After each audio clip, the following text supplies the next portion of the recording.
Hello বন্ধুরা, welcome back to my channel Ariya Adija স্টুডিওর পক্ষ থেকে আমি প্রিয়াঙ্কা আজ এসেছি তোমাদের জন্য একটা নতুন ভিডিও নিয়ে।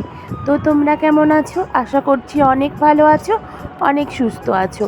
তো আজ আমি যে ভিডিওটা শেয়ার করব, আজ আমি কোনো রেসিপি ভিডিও শেয়ার করব না বা ব্লগ ভিডিও শেয়ার করব না। আজ আমি সারাদিন কি রান্না করলাম সেইটাই তোমাদেরকে দেখাবো।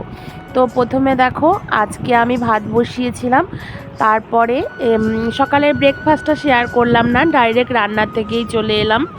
তারপরে করব আজকে যেটা রান্না করছি সেটাই দেখাবো। তো দেখো, প্রথমে আমি একটু আমের চাটনি করব। তো আমের চাটনিটা আমি একটু বসিয়ে দিই। প্রথমে আমি একটু মিষ্টি মিষ্টি জিনিস দিয়েই শুরু করলাম।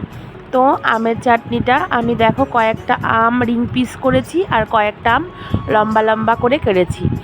তো দেখো, তারপর আমি আমগুলোকে সরষে আর লঙ্কা ফোড়ন দিয়ে আমগুলোকে ভেজে নিয়ে করে নিলাম। এই যে, তারপর দেখো আমি আজকে করছি পাটের শাক। তো পাটের শাকটা আমি সেদ্ধ করে নেব, তারপরে ফোড়ন দেব। তো পাটের শাকটা নুন, হলুদ আর কাঁচা লঙ্কা দিয়ে আর একটু খাবার সোডা দিয়ে সেদ্ধ চাপিয়ে দিলাম। তো এই রেসিপিটি সেদ্ধ হতে থাক, তোমরাও দেখতে থাকো। পাটের শাক কিন্তু এই গরমের সময় খুব ভালো লাগে, একটু লাল লালে ভাব থাকে, এর জন্যই পাটের শাকটা খেতে খুবই ভালো লাগে। তো তারপরে যাব আমি আরেকটা রেসিপিতে। তো আমি এবার বানাবো ঝিঙে আলুই পোস্ত। আজকে কিন্তু শনিবার, আজকে সব নিরামিষ রেসিপি হবে।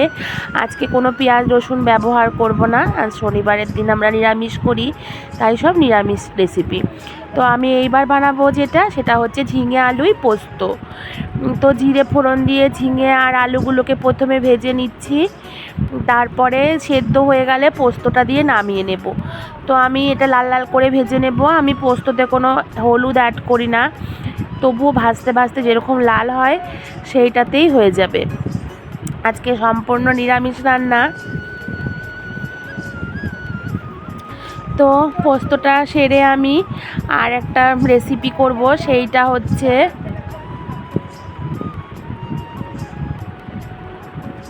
শুক্তো। তো আজ এই যে প্রথমে বড়িগুলোকে ভেজে নিলাম, আর শুক্তো নয়, একটা ভাজা সবজির ঝোল। তো হচ্ছে সব সবজি আমি ভেজে নিয়ে করব, শুক্তোর মতনই অনেকটা রেসিপিটা হবে। তো প্রথমে বড়িগুলো ভেজে নিয়ে আমি করলাগুলো ভেজে নেব।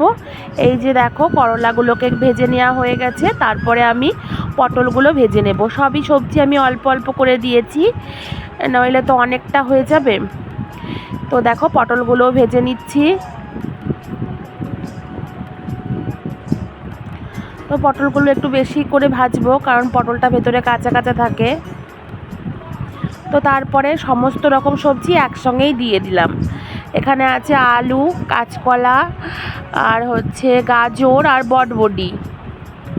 তো সমস্ত উপকরণ আমি নুন হলুদ দিয়ে ভেজে নেব। এই যে দেখো, নুন হলুদ দিয়ে ভেজে নিচ্ছি। অনেকটা সবজি দেখতে পাচ্ছ, কিন্তু ভালো করে ভাজা হয়ে যাওয়ার পরে এটা কিন্তু একদম অল্প হয়ে যাবে।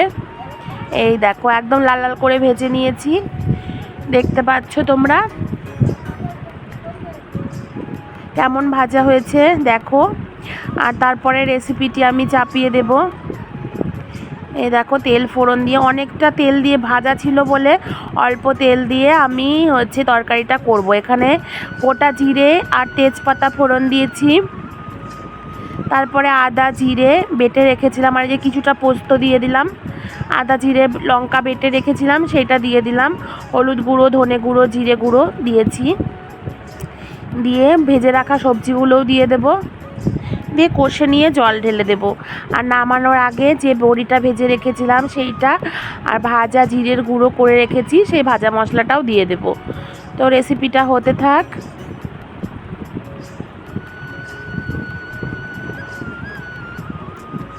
তো এই ঝোলটা না খেতে খুব টেস্ট হয়, একদম সিম্পলভাবে রান্না করি। তারপরে যাব মূল রেসিপি একটা, এটা একটু বড় হবে। এই যে দেখো, তার আগে আমি দেখিয়ে দিই কী রান্না করেছি। এই দেখো ঝোল, আর প্রথমে ভাতটা তো তোমাদের দেখিয়ে দিলাম। আর এই দেখো পোস্ত, ঝিঙে আলুই পোস্ত অল্প অল্প করে করেছি। একদম এই যে আমের চাটনি, আমের ঝোল, আর চাটনিটা একটু ঝোল ঝোল করেই করেছি। আর এই দেখো শাক ভাজা, আর দই থাকবে শেষ পাতে, একটু দই, টক দই এনেছে, দইটা খাওয়া হবে। তারপরে দেখো এই যে এটা হচ্ছে চাল, আমি চালটাকে ভিজিয়ে দেব। আজকে একটু বানাবো হচ্ছে গুড় পিঠে, গুড় পিঠে মালপোয়া, তোমরা যা বলবে তাই বলতে পারো। রাতে শনিবারের দিন রুটি খেতে সেরকম একটা ভালো লাগে না, নিরামিষ কি করব, আলুর দম করলে নিরামিষ আলুর দম খুব একটা ভালো না, তার জন্য আজকে রাতে এটা বানাবো গুড় পিঠেটা। তো আমি 4-5 ঘন্টায় চালটাকে ভিজিয়ে রাখবো। এটা মোটা চাল, মোটা চাল মানে ঘরের যে চালটা আমরা খাই সেটা নয়, মোটা চাল আলাদা কিনে আনা হয়েছিল, সেই চালটা দিয়েই ভিজিয়ে রেখেছিলাম। ভিজিয়ে রেখে 6 ঘন্টা পরে আমি চালটাকে পেস্ট করে নেব। তো দেখো চালটা ভিজিয়ে দিলাম, তো ভিজিয়ে দিয়ে থাক, রেস্টে থাক 6 ঘন্টা।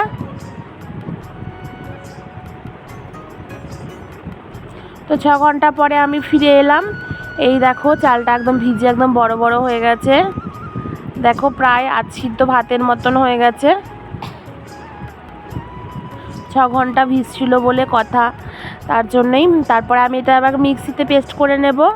মিক্সিতে পেস্ট করে নিয়ে, তো মিক্সিতে পেস্ট করে নিই।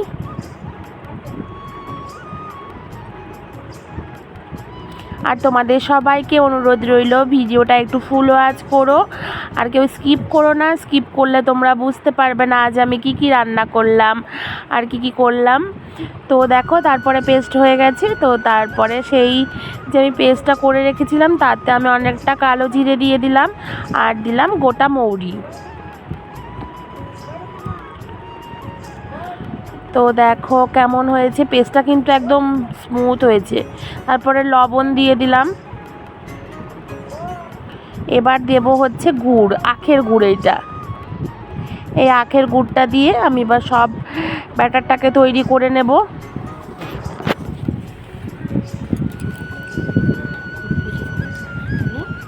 তো দেখো তারপরে ব্যাটারটাকে তৈরি করে নিলাম।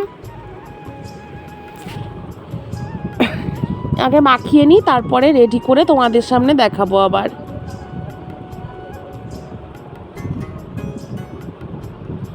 হাতে করে মাখাচ্ছি আমি, না ওই গুলতে পারি না কোনো কিছুতে করে, আমি প্রথমে হাতে করেই মাখিয়ে নিই।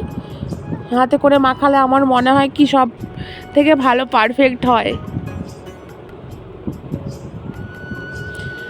গুড়টা দেওয়ার পরে দেখো কতটা পাতলা হয়ে গেল।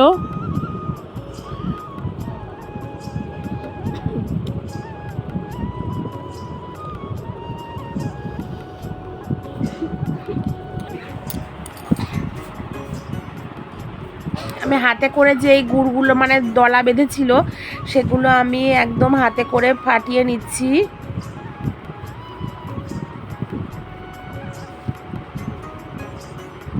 তো এটা আমি অনেকক্ষণ ধরে একদম নাড়িয়ে নাড়িয়ে একদম ব্যাটারটাকে রেডি করে নেব। ফাটিয়ে নিচ্ছি অনেকক্ষণ ধরে। তো যদি বেশি পাতলা হয়ে যায় তাহলে আমি এখানে একটু চালের গুঁড়ো অ্যাড করব, নইলে আমি যেটা বানিয়েছি সেটা দিয়ে করব। আগে দেখে নিই কেমন পাতলা হলো। তো হাতে করেই ফাটিয়ে নিচ্ছি আমি।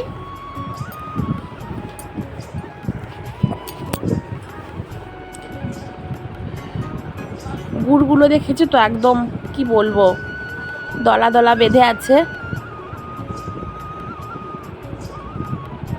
তো আমি দলা বাঁধা গুড়গুলো ফেলে দিলাম।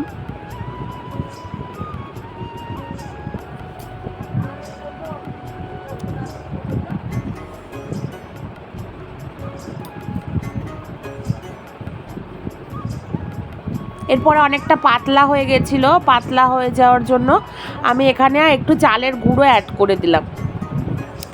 দিয়ে তারপরে আমি একটা হাতার সাহায্যে আমি আবার ব্যাটারটাকে মিক্সড করে নিচ্ছি চালের গুঁড়োটা দিয়ে। এবার একদম মনে হচ্ছে ঠিক হয়ে যাবে, পারফেক্ট হয়ে যাবে ডোটা, সরি ব্যাটারটা। তো রেসিপিটা শুরু করি এবার। এই দেখো রাতের ভিডিও, তার জন্য একটু কালো কালো চলে এসেছে। এই যে দেখো আমি দিয়ে দিলাম তেলের উপর একদম চ্যাক করে শব্দ উঠে গেল। তোমাদের তো সাউন্ডটা দিতে পারছি না, তাই আমি মুখে আওয়াজ করে দিলাম চ্যা। তো এই যে প্রথমেরটা একটুখানি খারাপ হয়েছিল, তারপরে কিন্তু পিঠেগুলো খুব সুন্দর হয়েছিল। তো বন্ধুরা আর ভিডিওটা কেমন লাগলো একটু বলো। সারাদিন আমি কি রান্না করলাম তোমাদের সঙ্গে শেয়ার করেছি। যারা আমার ভিডিওটাকে দেখছো সবাইকে অনেক ভালোবাসা, আর নতুন বন্ধু যারা আমার ভিডিওটাকে দেখছো তাদেরকে অনুরোধ রইল আমার পাশে থাকা বেল আইকনটি প্রেস করে রেখো, নইলে আমার নিত্য নতুন ভিডিওর আপডেটগুলো তোমাদের কাছে পৌঁছাবে না। আর পুরনো বন্ধুরা প্রথমে, তারপরে মা কয়েকটা করে নিল। আর পুরনো বন্ধুদেরকে বলি তোমরা একটা লাইক কমেন্ট আর শেয়ার আর সাবস্ক্রাইব করে দিও। তোমাদেরকে অনেক ভালোবাসা, এইভাবে আমাকে একটু সাপোর্ট করার জন্য অনেক ভালোবাসা। তো টাটা, আর ভিডিওটা বড় করব না। তো অনেক ভালোবাসা।